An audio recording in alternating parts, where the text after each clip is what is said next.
Yeah, just don't move around too much. It messes with the sound. All right, roger that. It was all coming down to the wire.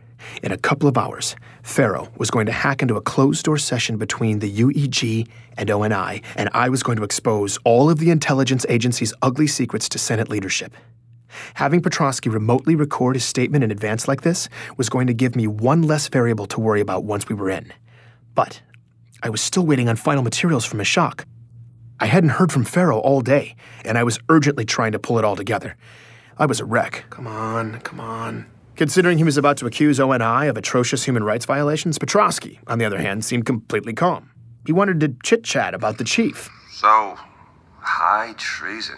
Yeah. Do you think that's for real? I guess. That's what people are saying. Can you stay sitting up like that, please? The Master Chief. Damn, that's gotta be a black eye for only PR, huh? You know, boots all across the military are gabbing like they're at a slumber party or something.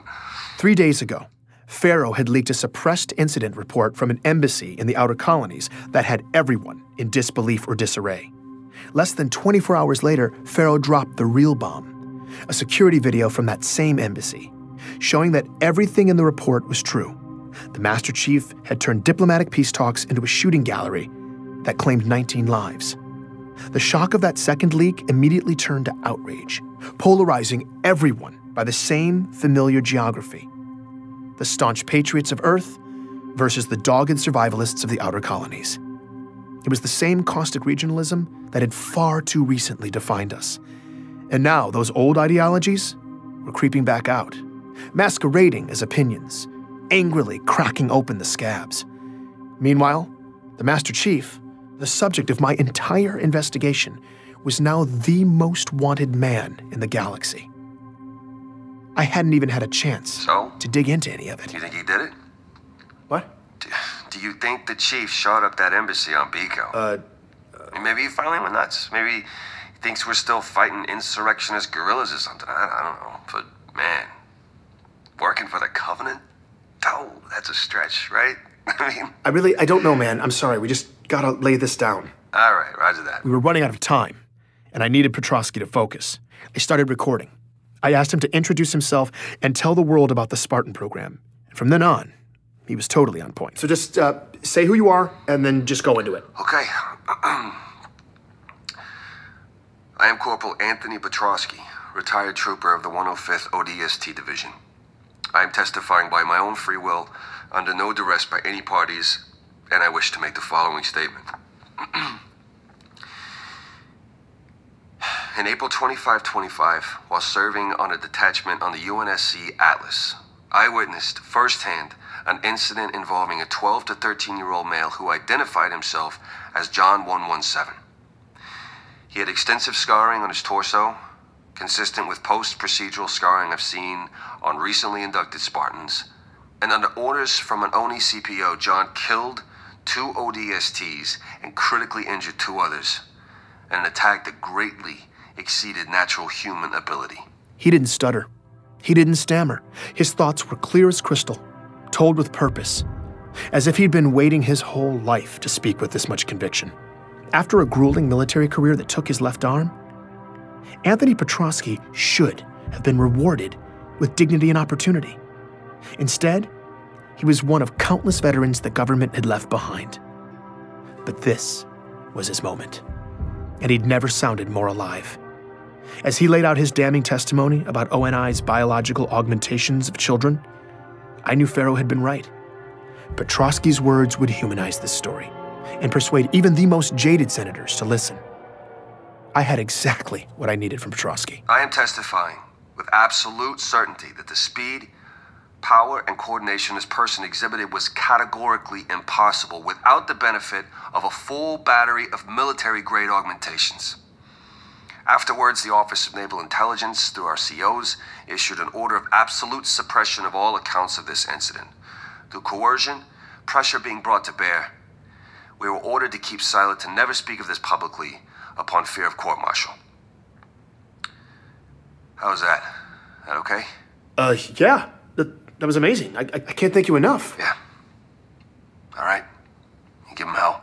Now I was just praying Meshach would come through, FERO would be able to bypass the most sophisticated security system in history, and I could get hacked into a meeting between the most powerful people alive. I needed a miracle, and I needed it to happen in the next 90 minutes. I'm Benjamin Giraud, and this is Hunt the Truth.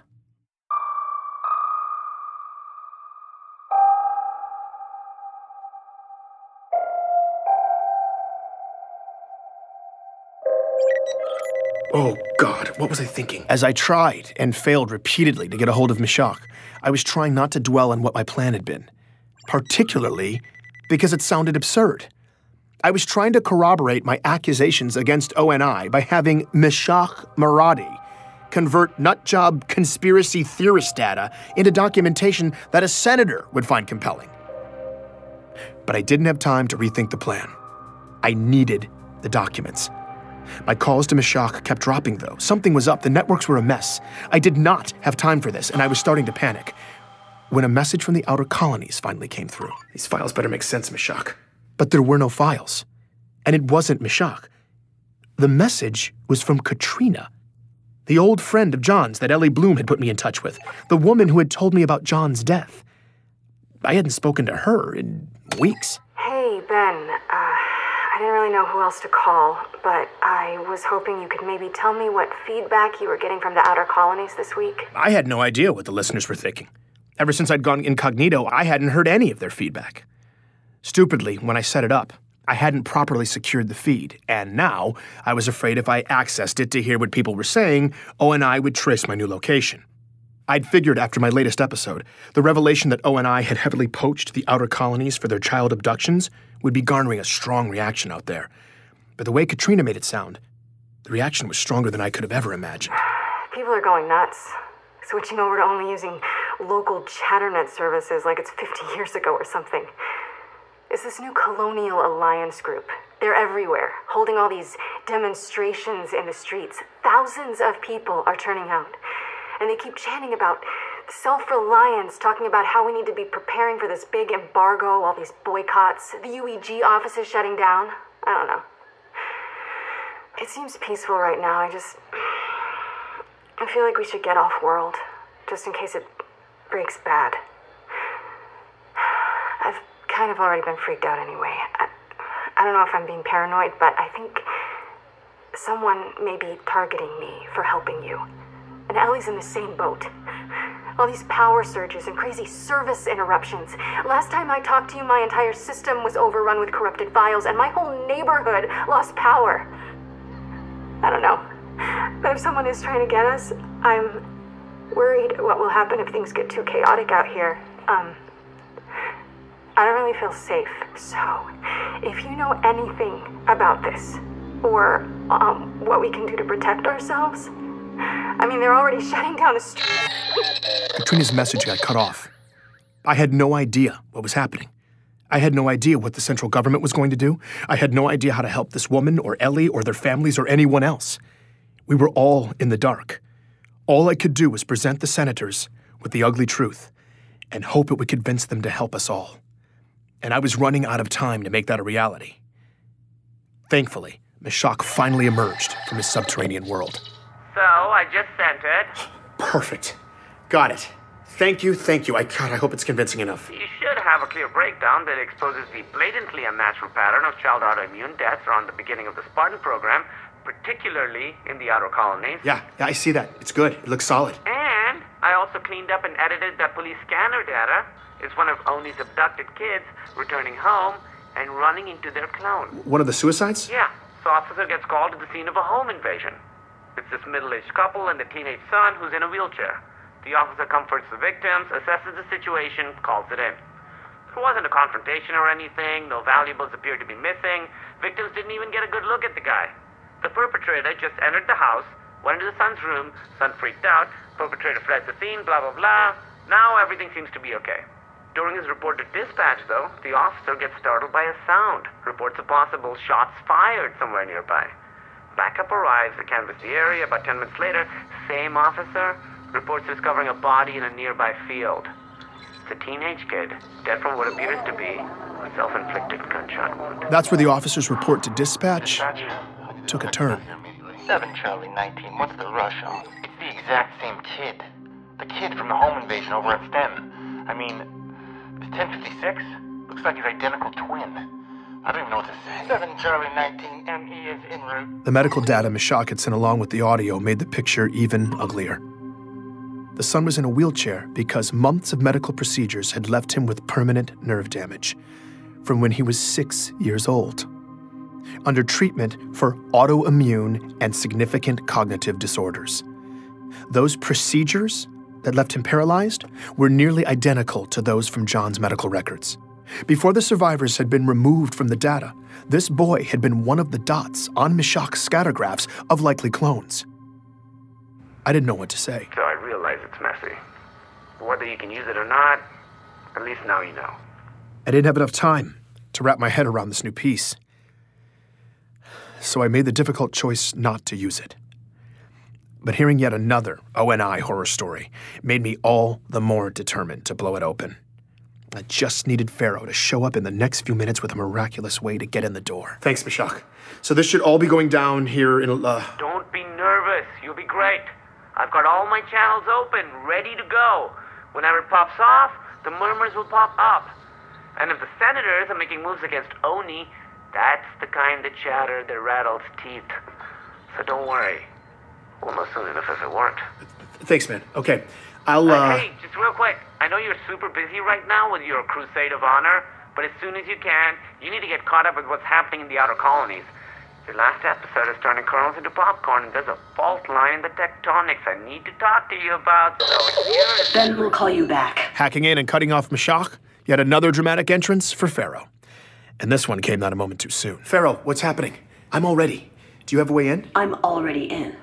And this is how it's going to work. You have the files ready for upload. I'll secure a connection and give you a direct feed into the hearing. You'll present Petrovsky's testimony, upload the files, and make your case. Quickly, because they're going to do everything in their power to shut it down. They might even be able to trace your location. If they run too much interference, I'll have to scale us back to a one-way feed. So we may end up flying blind, but they'll still see and hear everything you say for as long as I can keep that connection open. Are you ready to play for real? I had to be. Yes. Good. I'm patching you in now. Go for the throat, Ben. This was it. Every shred of journalistic integrity I had left was about to go out the window.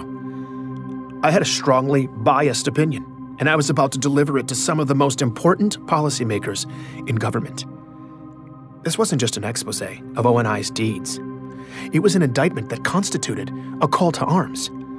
I just hoped the senators would listen. There was no audio, but I suddenly had a full view of the congressional chamber hosting this meeting. I couldn't believe this was happening.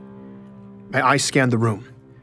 The 12 senators who represented the Senate Armed Forces Committee seemed to be there, and 3 of the 6 ONI directors lined up in front of them. My heart was racing. Then, I saw someone else.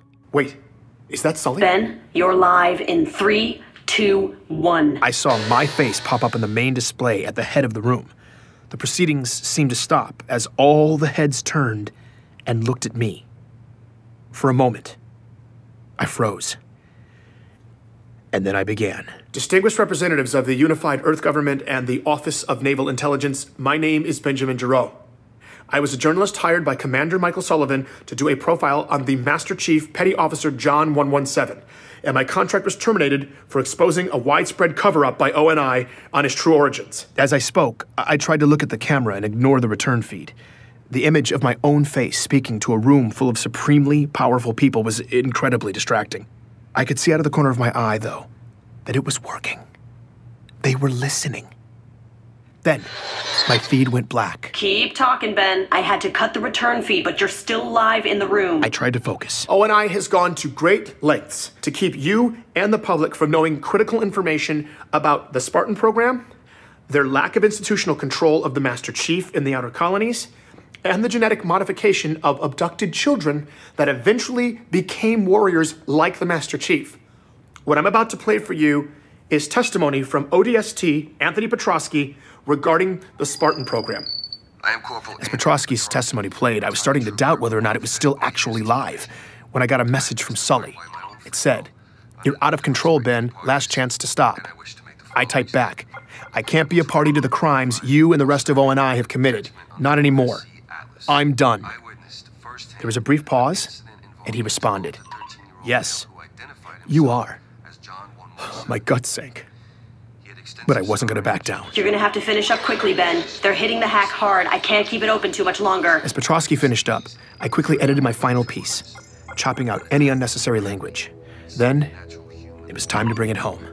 Senators, for their Spartan program, ONI kidnapped young kids and illegally engineered doomed-to-die clones to replace them. They kept the children as military property, subjecting them to horribly unethical training regimens, and eventually performed dangerous biological augmentations on them while they were still growing. This was how they made the Spartans. Half of these children most likely did not survive. I've provided you with files that corroborate my claims as to these egregious human rights violations. I ask you to review them with an open mind. ONI has gone to great lengths to cover up this story, including elaborate fabrications. Wrap it up, Ben. I've also provided you with clear evidence of this disturbing cover-up, as well as audio evidence of the threats I have received in the past several weeks for pursuing this information. We're about to lose this I come feed. forward at great risk to my personal safety, and my only hope is that you will look at the facts and take the directors of ONI and all those responsible to task for these atrocities. Thank you for your time. The feed cut out at the last moment. I was in shock. What had just happened? Perfect. Now let's watch it burn. The revolution has started, Ben. And you with a spark. From now on, you're under our protection. FERO? She was gone, and my head was buzzing. It felt like I was in a dream. What had I done? I looked down at Sully's last message. His response to when I said I'm done, it was chilling. "Yes, you are." That was all he said. That was all he needed to say. I felt dizzy. I had to keep moving, find out if that kamikaze mission had had any effect whatsoever. The first ripple popped up right away. It was a message from my bank. "We regret to inform you that your account with Outer Trust has been deactivated. If you have any questions, please speak with a financial representative." I called immediately and got a representative on the line. She told me I was under investigation for the unauthorized possession of sensitive government materials. The audio files from my story. I was being fined an astronomical sum for keeping them, and as a result, my assets had been frozen indefinitely. I couldn't believe it. I checked all my accounts, either locked down or zeroed out. In retrospect, cashing out should have been step one, before I took on the most powerful government agency in history. But it was too late now. ONI was bringing down the hammer, and I'd been financially ruined. I was reeling from this realization when 2 delayed messages popped up in my queue. The first one loaded quickly. It was Mashak. Beth, things are getting a little hectic out here, so I don't even know if this is going through. But I was trying to tell you before I got cut off that... Okay, now we need to talk in person. It's urgent. It's something I found. But we can't talk over comms about it, so I'm coming to see you in person day after tomorrow. Don't talk to anybody. Don't try to reach me. I'll be there soon, and then we can sit down and just go over the whole... I couldn't wait for Mashak to get here, so against his wishes and my better judgment, I tried to raise him. But something was wrong. Like everyone else in my region, I'd had plenty of failed calls to the Outer Colonies in my time. But this was different. Like it didn't even send the call. I checked my ChatterNet feed. It was full of comments from people just like me panicking because they couldn't reach the Outer Colonies. Scattered reports that the communication buoys themselves had been shut down. That didn't make any sense. The second delayed message finally finished loading. It was from Katrina. Ben, I can't even point this down. It's totally gone. We're completely my parents, Ellie, no one from the whole system is internet. And there's a full core. Please, if you can tell someone what's happening or get somebody to need help and we need food And then, silence. That was it. I couldn't get through again. No one from the inner colonies could. The outer colonies had been completely cut off. After years of ONI quietly committing atrocities from their high perch, it felt like their phantoms were finally in motion, shifting the landscape with unknown objectives. Somewhere out in the shadows, they'd created. I listened to Meshach's message again. I needed him to help me sort this out. The idea of sitting here, waiting in that darkness for him, scared the life out of me. I had to be patient. I just had to get through the next 48 hours. But he would never show up. That message was the last time I heard from Meshach Maradi. Please join me for the next episode of Hunt the Truth.